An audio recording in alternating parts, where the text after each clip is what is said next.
Dear students of class 8, today we discuss the second part of the poem My Native Land. We know that the main aim of teaching a poem is to create an aesthetic sense among us. Therefore, I hope you read this poem again and again. ছাত্ৰ-ছাত্ৰীসকল, আমাক কবিতা শিক্ষণৰ মূল উদ্দেশ্যই হৈছে ইয়াৰ সৌন্দৰ্যবোধ কৰা। গতিকে মই আশা কৰোঁ তোমালোকে এই কবিতাটো বাৰে বাৰে পঢ়িবা। তেতিয়াহে তোমালোকৰ এই উপজা ভূমিৰ ওপৰত দিয়া এই কবিতাটোৰ সৌন্দৰ্য অনুভৱ কৰিব পাৰিবা। ছাত্ৰ-ছাত্ৰীসকল, এই কবিতাটোত আমি আগেয়ে উল্লেখ কৰিছোঁ, there is a conversation between a little girl and an old man. অৰ্থাৎ এজনী সৰু ছোৱালী আৰু এজন বৃদ্ধ মানুহৰ মাজত কথোপকথন দিয়া হৈছে। এইটো আমাৰ দ্বিতীয় খণ্ড।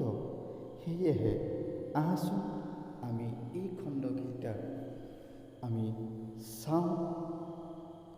ইয়াত ষ্টাঞ্জা 4 ইয়াত উল্লেখ কৰিছে, the contented gargling of that little baby tied to her mother's sturdy pig is the soil of which your land is made.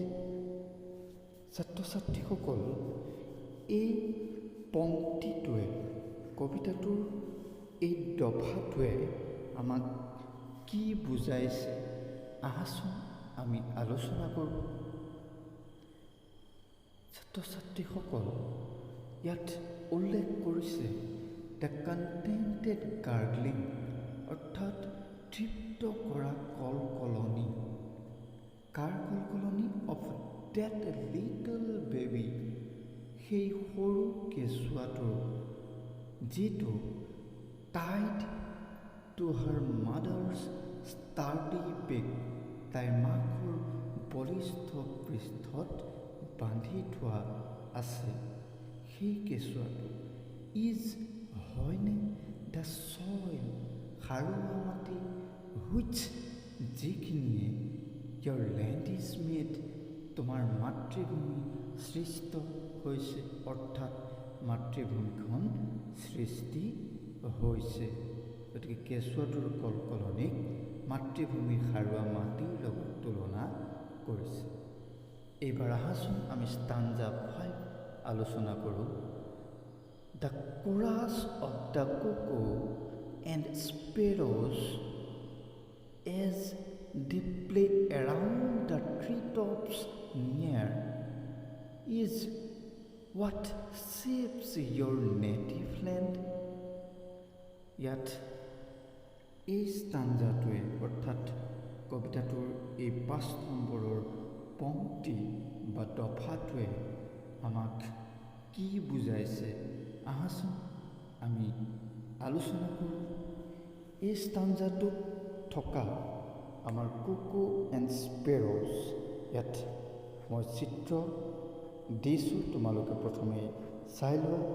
ইয়াত তোমালোকে দেখিছা, প্ৰথম ছবিখনেই হৈছে কুকু আৰু দ্বিতীয়খন হৈছে স্পেৰ'জ, অৰ্থাৎ কুলি আৰু ঘৰচিৰিকাৰ ছবি। তেওঁলোকে কি গাইছে? এই কবিতাটোত কোৰাছ গাইছে, অৰ্থাৎ সমবেত সংগীত। আহাচোন ইয়াত কি বুজাব বিচাৰিছে আমি আলোচনা কৰোঁ।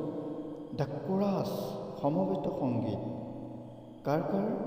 অফ দ্য কুকু এণ্ড স্পেৰ'জ, কুলি আৰু ঘৰচিৰিকা চৰাইৰ, এজ দে প্লে, সিহঁতে গোৱাৰ দৰেই, ক'ত এৰাউণ্ড দ্য ট্ৰী টপছ নিয়াৰ ওচৰৰ গছৰ ওপৰৰ চাৰিওকাষে ইজ হয়নে? What shapes your native land, তোমাৰ মাতৃভূমিৰ আকাৰৰ দৰে। অৰ্থাৎ ছাত্ৰ ছাত্ৰীসকল, ইয়াত প্লে মানে আমি জানো যে খেলা, কিন্তু ইয়াত কুলি আৰু ঘৰচিৰিকা চৰাইজনীয়ে গোৱাটো ইয়াত বুজোৱা হৈছে। এইবাৰ আহাচোন আমি ষ্টাঞ্জা 6 কিনো কৈছে সেইটো আমি আলোচনা কৰোঁ। The distant roll of the Bihu dhol, the pepa and gogona, my neighbours play, the heady aroma of the pitha and laru, the sound of the evening prayer in the Namghar Masjid sirs, these make the soul of your beloved land. ছাত্ৰ ছাত্ৰীসকল, ইয়াত উল্লেখ কৰা search অৰ্থাৎ গীৰ্জাঘৰ আমি এখন ছবি দেখিছোঁ, আৰু মাজৰখন নামঘৰৰ ছবি, আৰু তাৰ লগতে সংলগ্ন হৈ থকা শেষৰ ছবিখন হৈছে মছজিদৰ ছবি। যিহেতু এই চাৰ্চ, নামঘৰ আৰু মছজিদৰ বিষয়ে আমাৰ এই দফাটোত উল্লেখ আছে, গতিকে আমি ছবিকেইখনৰ দ্বাৰাই বুজিব পাৰিছোঁ। ইয়াৰ লগতে এই দফাটোত উল্লেখ আছে ঢোল, পেঁপা আৰু গগনা। আমি অসমৰ এই সংস্কৃতিৰ লগত জড়িত এইকেইপদ সংগীতৰ বাদ্যযন্ত্ৰৰ বিষয়ে আমি নিশ্চয় জানো, তোমালোকে ইয়াৰ ছবিত দেখিছা। এইবাৰ আহাচোন আমি এই দফাটোত কি কৈছে আলোচনা কৰোঁ। দ্য ডিষ্টেণ্ট ৰোল, দূৰৈৰ গুমগুমনি, কিহৰ? অফ দ্য বিহুৰ ঢোল, বিহুৰ ঢোলৰ, এণ্ড দ্য পেপা এণ্ড গগনা, পেপা আৰু গগনাৰ। কোনে বজাইছে? মাই নেইবাৰ্ছ প্লে, মোৰ ওচৰ চুবুৰীয়াই বজোৱা। দ্য হেডি এৰমা, মন বিগলিত সুস্বাদু গোন্ধ, কিহৰ গোন্ধ? অফ দ্য পিঠা এণ্ড লাৰু, পিঠা আৰু লাৰুৰ গোন্ধ। দ্য চাউণ্ড, সুৰ, কিহৰ সুৰ? অফ দ্য ইভিনিং প্ৰেয়াৰ, সন্ধিয়াৰ প্ৰাৰ্থনাৰ সুৰ। এই প্ৰাৰ্থনা ক'ৰ পৰা ভাঙি আহিছে? ইন দ্য নামঘৰ মছজিদ এণ্ড চাৰ্চ, নামঘৰ, মছজিদ আৰু গীৰ্জাঘৰত। দিজ মেক্স, এইখিনিয়ে সৃষ্টি কৰিছে দ্য চৌল, আত্মাৰ, অফ ইয়'ৰ বিলভড লেণ্ড, তোমাৰ অতিকে আপোন উপজা ভূমিৰ আত্মাৰ সৃষ্টি কৰিছে। গতিকে এই কবিতাটোৰ জৰিয়তে ছাত্ৰ ছাত্ৰীসকল আমাক আমাৰ উপজা ঠাইখনৰ অৰ্থাৎ জন্মস্থানখনৰ যি সুকীয়া বিশেষত্ব আছে সেইসমূহ উল্লেখ কৰিছে। যিহেতু আমাৰ অসমত বিহু আমাৰ জাতীয় উৎসৱ, গতিকে বিহুৰ লগত সম্পৰ্কিত বহুতকেইটা কথা ইয়াত উল্লেখ কৰিছে। ছাত্ৰ ছাত্ৰীসকল, এই দফাটোত উল্লেখ থকা আমি লাৰু আৰু পিঠা, এই ছবিখনৰ জৰিয়তে আমি নিশ্চয় ইয়াক অনুভৱ কৰিব পাৰিছোঁ, এইসমূহৰ বিশেষত্ব তথা গুৰুত্বৰ কথা।